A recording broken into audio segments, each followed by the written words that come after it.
ভাই রে ভাই, সামাজিক যোগাযোগ মাধ্যমে এখন সাকিব, বুবলি এবং অপুকে ঘিরে মাতামাতির শেষ নেই। নিউজ ফিড স্ক্রল করতেই দেখা যাচ্ছে এই তিনজনকে। কেউ বুবলির পক্ষে, কেউ আবার অপুর পক্ষে। কিছু সংখ্যক মানুষ আবার সাকিব খানের চরিত্র নিয়ে কথা বলছেন। তবে আসল ঘটনা কিন্তু অন্যরকম। চলুন আপনাদেরকে আজকে জানাবো সত্য ঘটনা আসলে কি। সম্প্রতি ঢালিউডের শীর্ষ নায়ক শাকিব খান যুক্তরাষ্ট্রের নিউ ইয়র্কে ছেলে বীর ও বুবলিকে নিয়ে সময় কাটাচ্ছেন।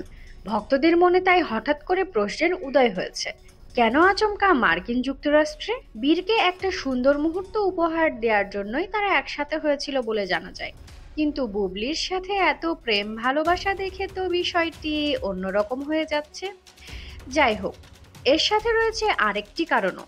আমেরিকার নতুন নিয়ম অনুযায়ী আমেরিকার গ্রিন কার্ড পেতে হলে জীবিত বাবা মায়ের উপস্থিতি এবং কাগজপত্র জরুরি। মেগাস্টার শাকিব খান যেহেতু অলরেডি আমেরিকার গ্রিন কার্ড হোল্ডার, সেক্ষেত্রে সে যদি নিজে উপস্থিত থেকে আবেদন করে এবং বীরের পরিবারকে তাদের সামনে উপস্থাপন করতে পারে, তাহলে বীরের গ্রিন কার্ড খুব সহজ হবে। যেহেতু বীরের জন্মই হয়েছে আমেরিকায় এবং তার বাবা শাকিব খান আমেরিকার নাগরিক, সেক্ষেত্রে সে অন্যান্য বাংলাদেশের আমেরিকান নাগরিকদের থেকে একটু বেশি সুবিধা পাবে। নাম প্রকাশে অনিচ্ছুক শাকিব খানের পরিবারের ঘনিষ্ঠ সূত্র থেকে জানা যায়, শুধুমাত্র বীরের গ্রিন কার্ডের জন্যই বীরকে একটা সুন্দর মুহূর্ত উপহার দেওয়ার জন্য তারা একসাথে হয়েছিল। সূত্রটি আরও জানায়, বুবলি এবং বীর আলাদা হোটেলে থাকছেন। শাকিব খান তার বন্ধুদের বাসায় থাকেন যতদিন আমেরিকায় থাকেন। তারা আরো বলেন, এই যে যত সব আজে বাজে কথা হচ্ছে, এগুলো সবই মন গড়া। শাকিব খান দেশে ফিরলেই বুঝতে পারবেন বুবলির সাথে তার কোনো পারিবারিক সম্পর্ক নেই। যতটুকু আছে তা শুধুমাত্র ছেলের কারণে।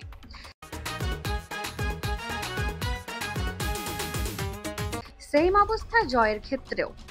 এদিকে মার্কিন যুক্তরাষ্ট্রে সময় কাটাচ্ছেন সাকিব, বীর, বুবলি। অন্যদিকে ঢাকায় ব্যস্ত সময় পার করছেন ঢাকাই সিনেমার নায়িকা অপু বিশ্বাস। গত রোববার সন্ধ্যায় তাকে দেখা যায় ঢাকার বনানীর একটি রেস্টুরেন্টে। লেখক সিফাত নুসরাতের নতুন বই অগ্নিকন্যা উন্মোচনের অনুষ্ঠানে যোগ দেন তিনি। সেখানে উপস্থিত ছিলেন মডেল মারিয়া, সঙ্গীতশিল্পী কোনাল, প্রযোজক আজিজ সহ শোবিজ অঙ্গনের অনেকে। অনুষ্ঠানে অপুর সঙ্গে ব্যক্তিগত আলাপের প্রসঙ্গে সাংবাদিকরা যুক্তরাষ্ট্রের সাকিব বুবলির সময় কাটানো নিয়ে প্রশ্ন করলে তিনি বলেন, কি অনুভূতি বলবো, মানুষ মানুষকে নাই চিনতে পারে, এটা অস্বাভাবিক কিছু নয়। যেমন ধরুন, আপনি আমাকে ভালোবাসতে পারেন কিন্তু সেই মুহূর্তে সিফাতকে নাও ভালোবাসতে পারেন। আবার এমনও হতে পারে আপনি সিফাতকে ভালোবাসেন, আমাকে নাও ভালোবাসতে পারেন। এটাই সত্যি। শাকিব খানের প্রসঙ্গে আরেকবার প্রশ্ন করলে অপু বলেন, আমি গত 15 জন একটা ফেসবুকে স্ট্যাটাস দিয়েছিলাম। যদি কেউ সেটা না পড়ে থাকেন তাহলে আজই পড়ে নিতে পারেন, তাহলেই আপনার প্রশ্নের উত্তর পেয়ে যাবেন।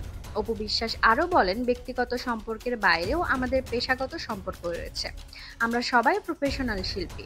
যাদের নাম বললেন তারাও প্রফেশনাল শিল্পী। সেদিক থেকে আমি সবার প্রতি সম্মান রাখি। আব্রাহাম খান জয়কে নিয়ে নিজের মাতৃত্ব ভাবনার প্রসঙ্গে অপু বলেন, অভিনেত্রী হিসেবে আমি সফলতা পেয়েছি, কিন্তু মা হিসেবে আমার জীবনের সফলতা সেদিনই আসবে যেদিন আমি আমার ছেলেকে মানুষের মতো মানুষ হিসেবে সবার সামনে উপস্থাপন করতে পারবো। দর্শক ও ভক্তদের কাছে আমি কৃতজ্ঞ, তারা যেন সবসময় ভালোবাসা ও দোয়া দিয়ে আমাকে জড়িয়ে রাখে। বুবলির আমেরিকা থেকে পোস্ট করা ছবিগুলোর পর থেকেই সবাই কিন্তু অপেক্ষা করছিল অপু বিশ্বাসের কাউন্টার পোস্টের জন্য। তবে এবার অপু বিশ্বাস সম্পূর্ণই ভিন্ন রূপ দেখিয়েছেন। তিনি ফেসবুকে পোস্ট করেছেন একদিন পরে, তবে সেই পোস্টটি ছিল তার নতুন পার্লার নিয়ে। এ নিয়ে দর্শক বলছেন, অপু বিশ্বাস মনে হয় এবার বদলে গেছেন, আর হয়তো তাদের চুলাচুলি দেখা যাবে না। সো ভিউয়ার্স, এই পুরো ঘটনাটা আপনার কেমন লাগছে?